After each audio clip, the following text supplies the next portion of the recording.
গ্রীষ্মের এর সময় পানি শূন্যতা এড়াতে বাসার বাইরে বেরোলে অনেকেই সঙ্গে পানি নেন, আর সেই পানি রাখেন হাতের কাছে প্লাস্টিক বোতলে।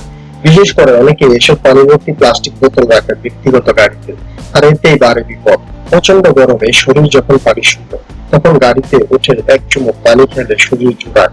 ভাবতে পারেন পানি তো এত ক্ষতির কি আছে, কিন্তু অতিরিক্ত গরম শুধু আপনার শরীরে নয়, ছড়িয়ে পড়েছে পুরো গাড়িতে। গাড়ির সঙ্গে সঙ্গে উত্তপ্ত হয় প্লাস্টিকের বোতল। গবেষণা বলছে উত্তপ্ত পানির বোতল থেকে ন্যানো প্লাস্টিক ছড়িয়ে পড়তে পারে পানিতে, সৃষ্টি হতে পারে বিভিন্ন শারীরিক সমস্যা। Science of the total environment নামক এক জার্নালে গবেষণার মতে প্লাস্টিকের বোতল যখন অতিরিক্ত গরম থাকে, তখন বোতল থেকে ভিন্ন মাত্রার ক্ষতিকর রাসায়নিক পদার্থ নিঃসরিত হয়। সাধারণত অতিরিক্ত গরমে পানির ক্ষুদ্র কণাগুলো বোতল ছোটাছুটি শুরু করে, সেখান থেকে প্লাস্টিকের বিভিন্ন রাসায়নিক পদার্থ পানিতে মিশে যেতে পারে। এই রাসায়নিক পদার্থের বড় অংশ জুড়ে আছে ন্যানো প্লাস্টিক। তবে সব ধরনের প্লাস্টিক থেকে এ জাতীয় ন্যানো প্লাস্টিক নিঃসরিত হয় না। বিপিএ সার্টিফিকেটধারী প্লাস্টিক থেকে সাধারণত ন্যানো প্লাস্টিক ছড়ায় না, তবে সব ধরনের প্লাস্টিক থেকে সাবধানতা অবলম্বন করুন।